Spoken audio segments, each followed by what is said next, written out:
दोस्तों, पति पत्नी का एक ऐसा रिश्ता होता है जो इंसान एक दूसरे का जीवन भर साथ निभाता है।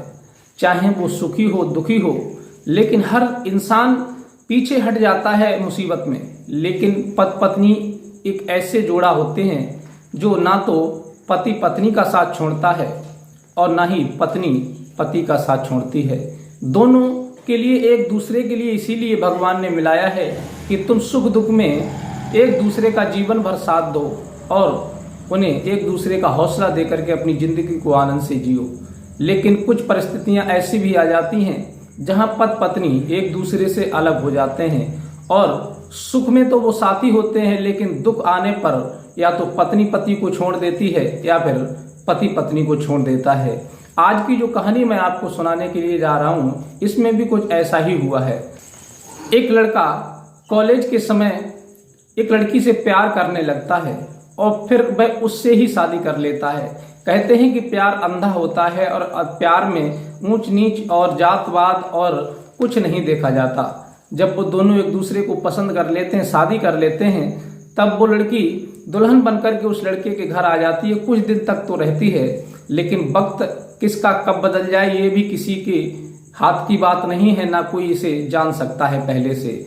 लड़के पर परेशानी का पहाड़ टूट जाता है, वो अकस्मात बीमार पड़ जाता है और बीमारी के लिए तो कुछ कहा ही नहीं जा सकता कि इंसान का स्वास्थ्य कब खराब हो जाए, उसकी तबीयत कब खराब हो जाए। इसके चलते लड़का बीमार पड़ जाता है, काफी उसका इलाज कराया जाता है। फिर डॉक्टर उसे कुछ गंभीर बीमारी बताता है। इसी को सुन करके उसकी जो पत्नी होती है वो अपने पति से तलाक ले लेती है और उसे छोड़ करके अपने मायके चली जाती है। फिर उस लड़की के जीवन में ऐसी घटना घटती है कि आप भी सुनेंगे तो चौंक जाएंगे और सोचने पर मजबूर हो जाएंगे कि आखिर इसने ऐसा बहुत गलत किया, इसे पति का साथ नहीं छोड़ना चाहिए था। नमस्कार, प्रणाम, मैं हूँ रितेश कुमार। दरअसल आज की जो सच्ची कहानी मैं आपको सुनाने के लिए जा रहा हूँ, आज की सच्ची घटना मध्य प्रदेश के एक छोटे से गांव से है। मध्य प्रदेश में एक छोटा सा गांव है। उस गांव में कुंवर सिंह नाम का एक लड़का जो कॉलेज में पढ़ाई करता था, देखने में बहुत खूबसूरत था, लेकिन साधारण परिवार से था। अब वो कॉलेज में जब पढ़ने जाता है, जायज सी बात है कि कॉलेज में एक दूसरे से लड़का लड़की कनेक्ट हो ही जाते हैं। किसी किसी की शादियां हो जाती हैं, एक दूसरे से प्यार करने लगते हैं तो, और कोई कोई ऐसा भी होता है जो एक दूसरे के लिए तड़पते रह जाते हैं, उनका विवाह नहीं हो पाता। दुर्भाग्य की बात, कुछ लोग ऐसे भी होते हैं जो प्यार में बिछड़ने के बाद अपनी खुदकुशी भी कर लेते हैं। कुछ लोग ऐसे भी होते हैं जो एक दूसरे से मिल जाते हैं और जिंदगी भर हंसी खुशी से अपना जीवन बिताते हैं। अनेक परिस्थितियां इंसान की जीवन में सामने आती रहती हैं। अब कुंवर सिंह एक लड़की से प्यार करने लगता है जिसका नाम अंशु था। अंशु भी पढ़ाई में होशियार थी, लेकिन उनकी दोस्ती इस कारण से हुई थी क्योंकि जो कुंवर सिंह था वो पढ़ाई में बहुत होशियार था और कोई भी चैप्टर में अगर अंशु अटक जाती थी, उससे समझ में नहीं आता था, तो वो उसके बराबर में बैठता था, तो बार बार वो उसी से वो क्वेश्चन पूछ लिया करती थी और वो उसकी मदद भी कर दिया करता था। तब वो लड़की विचार करती है कि कुंवर सिंह तो बड़ा होशियार है, ये किसी चैप्टर में अटकता ही नहीं है, चाहे हिंदी हो, इंग्लिश हो, गणित हो, कुछ भी हो, लेकिन ये किसी भी विषय में नहीं अटकता और हमारी भी मदद करता है। और भी बच्चे इससे पूछते हैं क्यों ना इससे प्यार कर लिया जाए। अब वो लड़की धीरे धीरे उसे लाइक करने लगती है। समय यूं ही बीतता चला जाता है। लगभग जब वो ग्रेजुएट कर लेते हैं, लड़की भी ग्रेजुएट कर लेती है, लड़का भी कर लेता है, दोनों जब पढ़ाई कर लेते हैं तब एक दूसरे से उनका रिलेशनशिप इतना बढ़ जाता है कि फिर वो एक दूसरे के साथ रहना का डिसाइड कर लेते हैं। फिर लड़का लड़की एक दूसरे से कहते हैं कि तुम अपने घर वालों से बात करो, मैं अपने घर वालों से बात करूंगा, फिर हमारी शादी हो जाएगी और फिर हम कोई जॉब करेंगे या फिर कोई अपनी बिजनेस शुरू करेंगे और दोनों लोग मिलकर के बिजनेस शुरू करेंगे या फिर दोनों लोग जॉब करेंगे। ये विचार करके वो दोनों लोग अपने अपने घर बात करते हैं। लेकिन पहले तो लड़की के घर वाले उस लड़के के साथ शादी करने के लिए मना करते हैं। कहते हैं कि देखो, वो लड़का इतना अच्छी हैसियत का नहीं है, उसका परिवार गांव का है और हम तुम्हारा विवाह कहीं अच्छी जगह करना चाहते हैं, कोई अच्छे हैसियत वाले व्यक्ति से करना चाहते हैं। लेकिन लड़की कहती है कि मैं दूसरी जगह विवाह नहीं करूंगी, चाहे हालांकि मुझे अपने प्राण क्यों ना देना पड़े। घर वाले जब बच्चों की ऐसी बात सुनते हैं तो वो राजी हो जाते हैं। लेकिन कुंवर सिंह भी अपने माँ बाप से बात करता है। कुंवर सिंह के माँ बाप कहते हैं कि बेटा देखो, एक बात हम आपको और बता दें कि इंसान का प्यार कभी पूरा नहीं हो पाता। कोई होते हैं ऐसे जो किस्मत के धनी निकलते हैं जिनका प्यार पूरा हो जाता है। अक्सर मैं देखता हूं कि प्यार में जिन लोगों की शादियां होती हैं वो शादी के बाद भी बिछड़ जाते हैं, और कुछ तो ऐसे होते हैं कि शादी होने से पहले ही वो एक दूसरे से दूर हो जाते हैं, और कुछ ही लोग ऐसे होते हैं जो जिंदगी भर एक दूसरे के साथ रहते हैं, लेकिन उनके बीच में भी हर समय विवाद और कलेश चलता रहता है। इसलिए बेटा तुम अपने मर्जी से शादी मत करो, और हम तुम्हारा रिश्ता तय करेंगे, तब वहां से तुम शादी कर लेना। लड़का कहता है कि नहीं पिताजी, उस लड़की से मैं वायदा कर चुका हूं और उस लड़की के घर वाले राजी हैं, लेकिन मैं उसे छोड़ करके दूसरी जगह से शादी नहीं कर सकता। घर वाले सोचते हैं ठीक है बेटा, तुम्हारी जिंदगी है, तुम जियोगे, आगे कैसे तुम्हें जीना है ये तो तुम जानो, हमारा काम है तुम्हारा विवाह करना, हम कर देते हैं। अब लड़का लड़की के घर वाले दोनों मिलते हैं, एक दूसरे से बात करते हैं, फिर उन दोनों का विवाह हो जाता है। और विवाह होने के बाद बड़े आनंद से हंसी खुशी से रहने लगते हैं। जॉब किसी की नहीं लगी थी, ना लड़की की लगी थी ना लड़के की लगी थी। दोनों आपस में पति पत्नी के रूप में विवाह होने के बाद रहने लगते हैं। कुछ समय के बाद कुंवर सिंह के लिए बुखार आ जाता है, और बुखार का जब ट्रीटमेंट उसका चलता है तो फिर धीरे धीरे उसकी तबीयत और बिगड़ती चली जाती है। फिर बुखार के द्वारा उसे खांसी भी हो जाती है, और खांसी के बाद उसका शरीर सूखने लगता है। वो बहुत ज़्यादा इलाज कराया उसका, लेकिन इलाज कराने के दौरान डॉक्टर ने कई बार उसे दवाइयाँ दी, लेकिन उसे कोई खास आराम नहीं मिलता था, थोड़ा बहुत आराम मिलता था। तब डॉक्टर ने कहा कि भाई इसका चेकअप कराओ, चेकअप कराने के बाद हम देखते हैं कि इसका शरीर क्यों सूख रहा है और इसे खांसी क्यों इतनी आ रही है, आखिर खांसी जा क्यों नहीं रही है, हम बहुत अच्छे से अच्छा इलाज कर रहे हैं। तब उसका जब चेकअप कराया जाता है, जब रिपोर्ट निकल करके आती है और डॉक्टर उसे बताते हैं कि मैडम जी आपके पति कुंवर सिंह के लिए टीबी का रोग हो गया है और ये बहुत लंबा समय चलेगा, और ये कुछ कहा भी नहीं जा सकता कि इनकी तबीयत में सुधार कब आएगा, क्योंकि टीबी तो टीबी होती है, लगभग इनका 9 महीने का या फिर 1 साल का कोर्स होता है, वो पूरा करना पड़ेगा। ये सुन करके वो बहुत ज़्यादा टेंशन में आ जाती है और कहती है डॉक्टर साहब कहीं ऐसा तो नहीं मुझे भी हो जाए। वो कहते हैं कि हाँ हो सकता है, अगर ये खांसते छींकते हैं तो इनसे तुम्हें दूरी बना करके रखनी होगी, इनकी नज़दीकी नहीं इतनी रखनी होगी। ये सुनकर के वो बहुत ज़्यादा टेंशन में पड़ जाती है कि अब मैं अगर इनके पास रही तो मुझे भी शायद ये बीमारी हो सकती है। ये विचार करके वो अपने पति से लड़ने झगड़ने लगती है और कहने लगती है कि मैंने तुम्हें अच्छा खासा समझ करके तुमसे प्यार किया था और तुमसे शादी की थी, लेकिन मुझे क्या पता था कि तुम बीमार पड़ जाओगे और तुम्हारे साथ साथ मैं भी बीमार पड़ जाऊंगी, मुझे अपनी जिंदगी तबाह नहीं करनी है। तब कुंवर सिंह कहता है कि अंशु तू कैसी बातें करती है, अरे हम तुम एक दूसरे के जीवन भर साथ निभाने के लिए, अगर मुझे थोड़ी सी परेशानी हो गई तो इसका मतलब ये है कि तू मुझे छोड़ देगी, अगर तुझे कोई बात हो जाती तो क्या मैं तुझे छोड़ देता, इसलिए हम तुम एक साथ रहेंगे और तबीयत की बात है तो तबीयत कुछ दिन में सही हो जाएगी, फिर आराम से कुछ जॉब देखेंगे, कुछ नौकरी देखेंगे। वो कहने लगती है अंशु की मुझे तुम जैसे बीमार के पास रह करके खुद बीमार नहीं होना है, अब मैं तुम्हारे साथ नहीं रह सकती। और वो कलेश करके झगड़ा करके घर में वहां से अपने मायके चली जाती है। फिर इधर से कुंवर सिंह काफी प्रयास करता है कि अंशु घर आ जाओ, मेरी तबीयत सही नहीं है, मुझे बार बार दवाई के लिए जाना पड़ता है, हॉस्पिटल जाना पड़ता है, और माँ बाप इतने स्वस्थ नहीं है, वो भी कमजोर है, वृद्ध अवस्था में है, आखिर तुम्हारे अलावा मेरा कौन सहारा है। लेकिन वो बिल्कुल भी आने को तैयार नहीं होती, मना कर देती है कुंवर सिंह से कि मैं तुम्हारे पास आकर के अपनी जिंदगी को बर्बाद नहीं करना चाहती।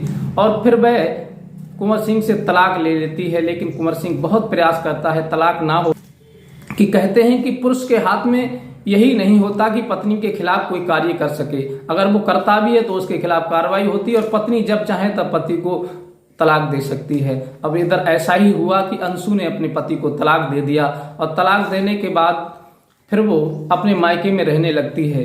अब इधर जो परिस्थिति वो छोड़ करके गई थी वही परिस्थिति उसके घर में उसे देखने के लिए मिलती है। इधर तो कुंवर सिंह अपना इलाज कराता है, लेकिन कहते हैं कि सदा दिन एक से किसी के न गुजरते देखे, और इधर कुंवर सिंह किसी दूसरे हॉस्पिटल में अपना अच्छी तरह से इलाज कराता है और फिर धीरे धीरे वक्त बीतता चला जाता है। 6 महीने में उसकी तबीयत में रिजल्ट आने लगता है और वो स्वस्थ हो जाता है। जब वो स्वस्थ हो जाता है 6 महीने के बाद में, तब वो नौकरी के लिए अप्लाई करने लगता है और वक्त की बात किस्मत उसका साथ दे देती है और फिर वह एक लेखपाल बन जाता है। और लेखपाल बनने के बाद वो अपनी ड्यूटी पर तैनात हो जाता है उसी जिले में, जिस जिले में उसकी ससुराल थी, जहां से उस लड़की से उसने शादी की थी कुंवर सिंह ने। और इधर वो लड़की जिस परिस्थिति को छोड़ करके अपनी ससुराल से गई थी, अपनी पति की परिस्थिति को छोड़ करके, वही परिस्थिति उसके सामने उसके मायके में आने लगी थी। इधर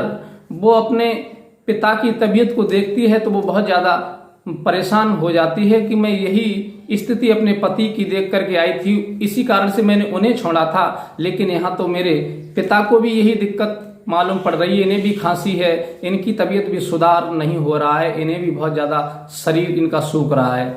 ये सोच करके वो अपने पिता को हॉस्पिटल ले जाती है, काफी इलाज कराती है, इतना इलाज कराती है कि वो सारा पैसा उनका बीमारी में बर्बाद हो जाता है, लेकिन फिर भी उनका कोई सुधार नहीं हो पाता। लास्ट में डॉक्टर उसे बता देते हैं कि आपके जो पिता हैं इनके लिए भी काफी गंभीर बीमारी है, इनके लिए हेपेटाइटिस हो चुका है और कुछ इनके लिए टीबी भी हो चुकी है। 2 बीमारियां बताते हैं डॉक्टर।